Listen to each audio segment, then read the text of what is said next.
The story I'm about to tell you today took place in Nong Bua Lamphu Province.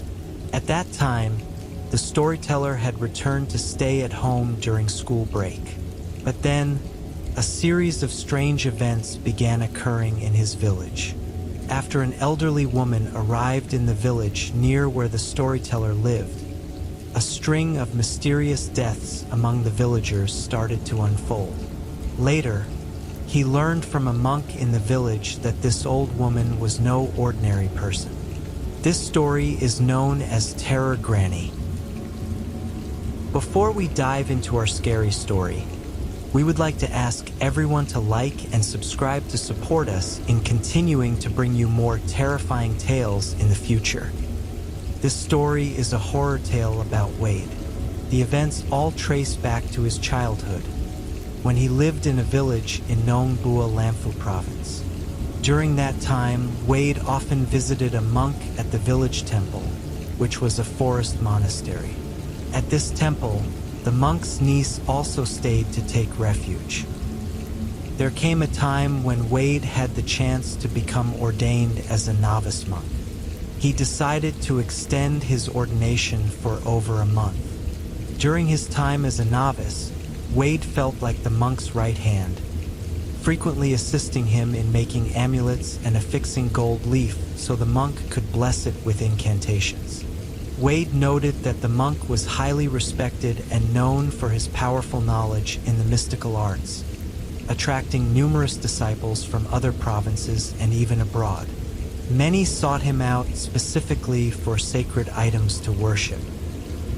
As time passed and Wade entered university, he moved to another province for his studies and seldom had the opportunity to return home to Nong Bua Lamphu. This meant he no longer visited the monk at the temple like he used to. Eventually, during a school break, Wade returned to stay with his family, and at that time, his uncle came to stay with them as well, having recently lost his job and not yet found a new one. In Wade's village, he had a close friend named Ted, who had taken time off from school to help his father drive a local shuttle bus. Normally, Ted would drive students to nearby villages in the morning and return home to rest by mid-morning. With nothing much to do during the break, Wade often drove over to Ted's house to hang out. One day, Ted shared a strange experience he'd had. After dropping off the students, Ted was on his way home when he saw an elderly woman walking along the side of the road, near the entrance to a neighboring village. When the woman noticed Ted's vehicle, she waved him down and asked, "Young man, could I get a ride into the village?" Hearing this, Ted didn't think much of it and agreed, letting the woman into his vehicle. He then asked her where she wanted to be dropped off or if there was someone specific she wanted to visit. Because in this close-knit village, almost everyone knew each other. After Ted asked the elderly woman where she'd like to be dropped off, she paused, standing silently as if in thought, before finally replying that she didn't have a specific house in mind. Ted found her answer confusing, but he let her get in anyway, thinking she'd tell him where to stop along the way. He watched as the woman walked around to the left side of the car, but because the passenger seat next to him was cluttered with things, he directed her to sit in the back. As Ted prepared to drive off, he suddenly felt his car grow noticeably heavy as soon as she sat down. Then, inexplicably, his car stalled. This was unusual since he'd never had any trouble with it before. Although puzzled, he brushed it off, thinking the car might just be showing signs of age. When he started it again, the engine came to life as usual, so he continued driving into the village. After a while, the elderly woman asked Ted to drop her off in front of the forest monastery, the very same one that Wade had frequently visited as a child. Later that evening, Wade and his uncle each rode their motorcycles to visit the monk at the forest monastery. When Wade arrived, he was surprised to find that the monk didn't greet him as he usually did. which made Wade wonder if the monk didn't recognize him. Even more strangely, Wade noticed the monk was deeply engaged in conversation with an elderly woman. Instinctively, Wade guessed that this woman might be the same one Ted had mentioned earlier. Wade moved closer and sat near the monk, but the monk continued his conversation, fully focused on the woman. Throughout their conversation, the woman kept her head lowered, never once lifting her face to look at the monk. Her hands were busy, reaching behind her to scratch her back incessantly, which struck Wade as odd. Then, the woman made an unusual request, asking the monk for a chicken, specifically one that was blind. The monk, curious, asked her what she wanted to do with it. She replied that she wished to care for it. Hearing this, the monk asked her where her home was and whether she lived far from the village. She explained that her home was indeed far away, in a different village, and that she was on her way to yet another village. However, she added that she didn't stay in one place for long, saying she often grew restless. The monk, sensing something unusual, asked the elderly woman curiously, "If you don't have a place to stay, how will you be able to care for the chicken?" Just then, his young niece, who was about 2 months pregnant, walked up to the monk's residence. Immediately upon seeing her, the elderly woman remarked oddly, "You're having a lovely little girl, aren't you?"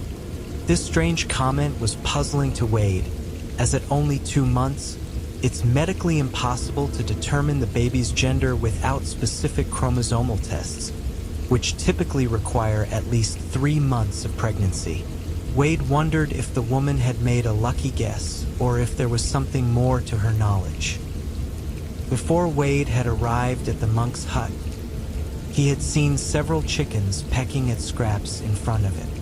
But right after the woman's eerie comment, all but one of the chickens had wandered off, leaving only a single bird pacing strangely before the hut. The elderly woman, noticing this, expressed a strong desire for that particular chicken. Wade watched as the monk stood up, went outside, and gently placed the chicken in a bamboo coop, saying, "Please don't take this one. It's better off here at the temple where it can find food." Upon hearing this, the elderly woman immediately responded, asking if she could instead take one of the temple's dogs to care for. The monk, still wary, replied, "But how would you keep a dog if you're constantly moving around with no permanent home?" The woman seemed momentarily deterred. Standing up, she said, "No worries then.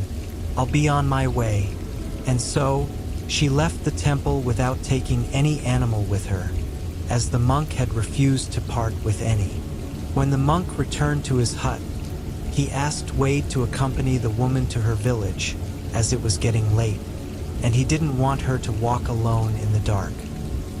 Wade agreed to escort her, but not without caution. He asked his uncle to drive behind them in a separate vehicle, so if anything unusual happened along the way, his uncle would be there to help. With the woman riding on the back of his motorcycle, Wade tried to strike up a conversation, but she remained silent, keeping her head down and refusing to respond.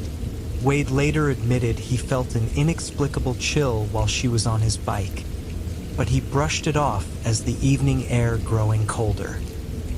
As they reached the cemetery area, the woman suddenly reached forward and placed her hand on Wade's stomach, asking, "Young man, have you eaten? Aren't you hungry?" Surprised by her question, Wade replied that he wasn't hungry. Just then, the woman claimed she urgently needed to use the restroom, asking him to pull over immediately. The eerie setting, a dark cemetery in the dimming twilight, was unsettling. So Wade quickly suggested they keep going a little further to the next village entrance, where she could use a restroom at someone's house instead. But the woman insisted, saying she couldn't wait any longer. all the while continuing to rub Wade's stomach. Unnerved, Wade decided to speed up to get through the area faster. The woman, noticing this, chastised him, saying, "Young man, why are you speeding? Slow down." But Wade ignored her, explaining he was hurrying to find a restroom for her. At that moment, the woman asked him about the amulet around his neck, telling him to take it off because it smelled bad. The amulet, a talisman he'd received long ago from the monk, had never produced any smell as far as Wade knew. While he continued driving, the woman kept rubbing and patting his stomach. As they approached the entrance to the neighboring village, the woman suddenly leaned forward and began blowing into his ears, alternating between his left and right ear. She kept muttering about the foul-smelling amulet, though Wade couldn't smell anything unusual. Her strange behavior left Wade feeling deeply unsettled, as he wondered why an elderly woman would act in such a peculiar manner. Finally arriving at the village entrance, Wade pulled over and told the woman they had reached her stop. She then asked where he planned to go next. Wade replied that he was heading straight home. Just then, his uncle caught up and parked beside Wade, asking, "Where did that old woman go?" Wade was startled, as he still felt the weight of someone on the back of his bike. Glancing behind him, he found the seat empty, even though he could have sworn the woman had been sitting there moments before. Shocked, Wade asked his uncle if he had seen the woman when he arrived, but his uncle insisted that he had only seen Wade alone, parked by the roadside. Perplexed, Wade wondered where the elderly woman could have gone, especially since they had just been speaking. There was nothing but a clear paved road around them, so it seemed impossible that she could have quietly disappeared without anyone noticing. Wade shrugged off his discomfort, telling his uncle, maybe she got off somewhere nearby and went into someone's house. With that, they both decided to head back home, leaving the mysterious incident behind. When Wade arrived home, he quickly took a shower, changed clothes, and went straight to bed. That night, he dreamed he was lying on the ground floor of his house, with a large black dog standing a short distance away, staring intensely at him. The dog appeared exhausted, its mouth open and drool dripping. In the dream, Wade watched the dog, but the longer he looked at it, the more intense his stomach pain became. The pain grew so severe that he could barely move, lying there moaning in agony. Suddenly, his mother entered the room, exclaiming loudly, "What's wrong with you?" At that, Wade woke up with a jolt, relieved that the thought of his mother had somehow pulled him out of the tormenting dream. The next morning, Wade heard that 2 men in the nearby village had died suddenly in their sleep. He didn't think too much of it at the time, assuming it was likely due to age or health issues.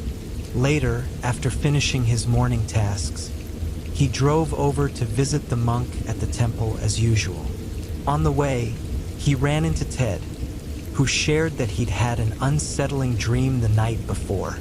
Ted explained that he'd seen a large dog in his dream and had experienced intense stomach pain. Hearing this shocked Wade because it was eerily similar to his own dream. He then shared his own experience from the previous night and speculated that it might be related to the elderly woman he had given a ride home from the temple. Wade asked Ted to describe the woman, asking if she had worn a white blouse and a traditional wraparound skirt. Ted confirmed this description.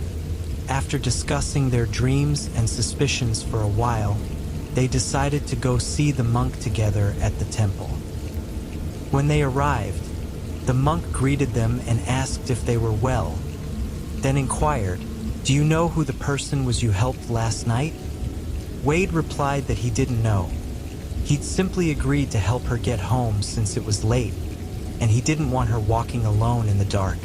With a steady expression, the monk explained, "The woman you took home was a ghoul, a malevolent spirit." Startled, Wade and Ted exchanged glances. Wade then asked the monk why he'd asked him to accompany her if he knew she was dangerous. The monk responded, "If I had told you then, would you have still gone? It was just me and my niece at the temple, and I couldn't turn her away immediately." The monk continued, explaining that the woman had once practiced dark magic, using spells to attract men and to help women reclaim the love of their husbands. However, the magic eventually backfired on her, and she was forced to wander, unable to stay in one place. Her eating habits had also changed, becoming an unnatural craving for raw meat, starting with small animals and escalating to larger ones. The moment the monk had seen her approaching his hut, he'd sensed she wasn't an ordinary person. Yet he felt unsure how to handle it, fearing that if he drove her away too hastily, it might alarm everyone.